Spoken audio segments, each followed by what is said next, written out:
Good evening, I'm Walter Waters. And I'm Clyde Parker. Welcome to the Roaring Twenties, and here are today's top stories. The fear of communism has risen in America, as well as the fear and pressure caused by organized crime. Believe it or not, the 19th Amendment successfully passed this decade, granting women the right to vote and the voice they successfully organized to receive.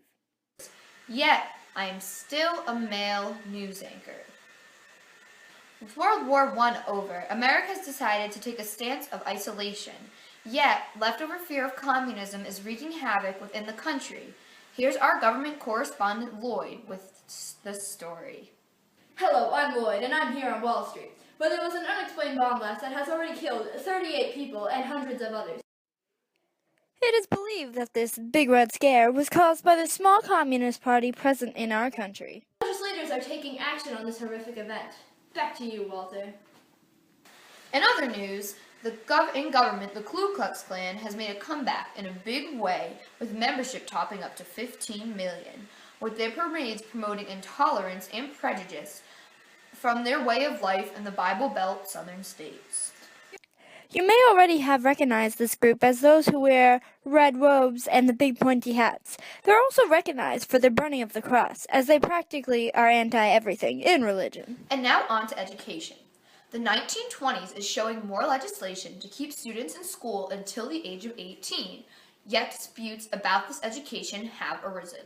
There happens to be rising tension between the fundamentalists and the Darwinists. The fundamentalist believes that teaching Darwin's evolution destroys students' faith in the Bible and in God, which leads to the breakdown of our youth. And here's Norman in Dayton, Tennessee, for the scoop about a biology teacher trying to teach Darwin's theories. I'm here in the small town of Dayton, where an outburst of anger has occurred with biology teacher John T. Scopes. He has been teaching evolution in his class and has angered many parents and citizens. William Jennings Bryan has offered to become the prosecutor in this trial, which has put a lot of strain on him throughout the debate. He was found dead 5 days after the trial, in which the medical personnel has ruled his cause of death from a stroke because of all the stress caused by the trial. All of his efforts paid off because Scopes was found guilty and fined $100 for his inappropriate teaching skills. Still, the outcome of the trial did seem somewhat foolish and has made a negative impact toward the fundamentalist. Back to you, Walter. Thank you, Norman. The economy is looking like sunny skies, which brings us to Clarence with the weather. Hey there, folks. All I can say is prosperity and sunny skies are here to stay for the 1920s. A great sign of this prosperous economy is the increase of consumer goods such as cars and Americans spending more money on social and material items, like going out to the movies. Still, agriculture is not prospering greatly in some areas, and there seems to be stormy skies ahead in the American economy. And now, here's a word from our sponsors. Buy a radio today, and you'll be able to listen to Amos and Andy, AMP Gypsies, Everyday Hour, and much, much more. Hi, welcome back. I'm still Walter Waters, and not a woman because, yeah. The Harlem Renaissance and jazz music are just a couple examples of how African Americans are greatly affecting our culture in this decade. Hollywood is quickly on the rise as the new entertainment capital of our country, bringing 5-cent movies to your town, although censorship has been quickly called for due to the fear of corrupting Americans. Advertisements this decade are trying to gain attention by following the theme of sex sells. Women are also contributing to the corruption as they wear smaller bikinis, tighter clothing, and with those dancing flapper girls. Speaking of women doing things in our insultingly misogynistic society, the women's movement has successfully earned the right to vote. What's next? Positions in government? Presidencies? The last one may never happen. But once again, here's our government correspondent Lloyd. We're really not sure why he doesn't have a last name.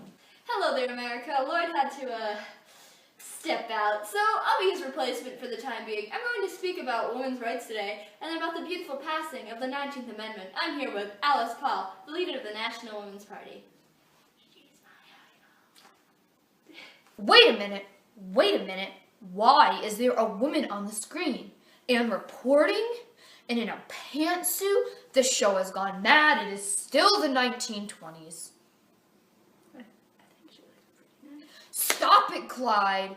Stop. Oh, shut up, Walter. I have to talk about a woman's unfair treatments in the job bill. This country needs to know that women will take over. Suffrage.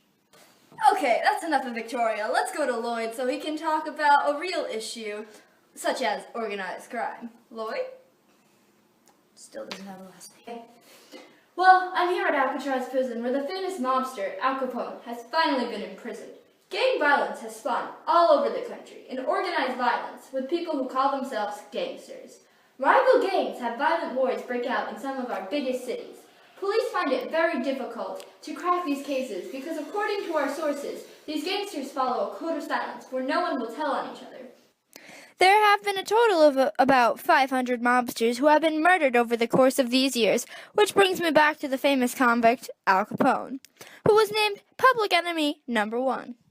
Many mobsters require innocent citizens to pay protection fees or else their homes, houses, or businesses might accidentally burn down. In fact, there have been a song going around that goes, And the pistol's red glare, bombs bursting in air, gave proof to the night that Chicago's still there. These horrific situations will hopefully soon be under control. And back to you, Walter. And now to our new news correspondent, Victor? Ha! It's Victoria, and sports in the 1920s are booming. Our athletes are becoming household names even more than our congressmen. There's Babe Ruth, a baseball star, raising ticket sales at Yankee Stadium, in which is often referred to as the house that Ruth built.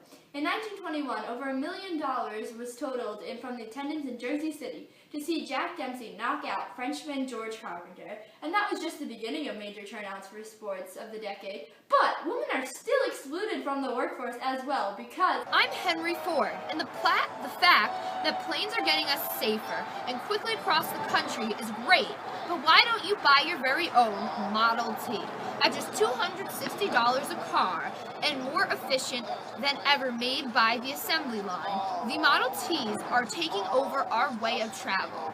Why not just take the opportunity to have a day to go for a long ride? It is estimated that by the end of this decade, there will be 26 million registered cars in America. That is 4.9 cars for every citizen. So, hit the road in your very own Model T and drive straight into this great big beautiful tomorrow.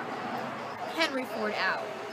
There's a great big beautiful tomorrow, just a dream away. Welcome back. The last story on our newscast today is about the passage of the 18th Amendment, making alcohol illegal. Here's Horace with the story. Ring, ring, what's the call? Prohibition? Yes, Lloyd, the 18th Amendment was passed in 1919 and then fully implemented in the Volstead Act.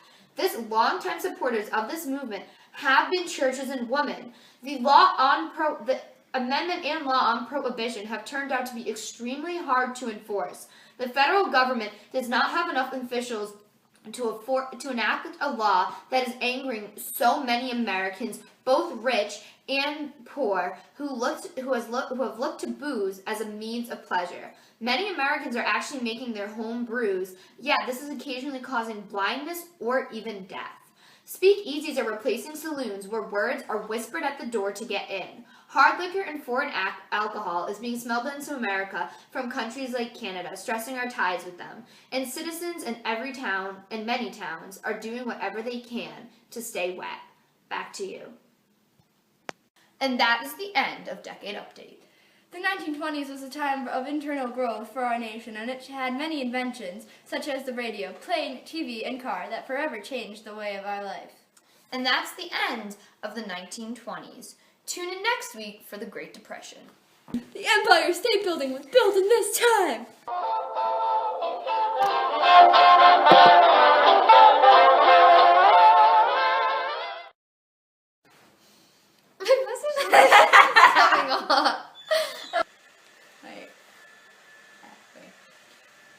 come. Oh. We're gonna get a blanket for you. How about that? Hi. Hi. Oh, shut it, Walter. I would just like to report that this is a Honda Accord. Oh, no, a Honda Civic might be. My mom has a Honda Accord. Just reporting that this video is a lie. But it's okay.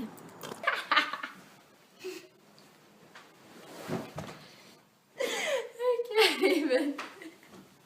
Students in school until the 18th Amendment. But disputes have arisen. Watch my mustache diet. Have arisen. Oh my god, Amy. Keep going. Just, we'll crop it. We'll cop it.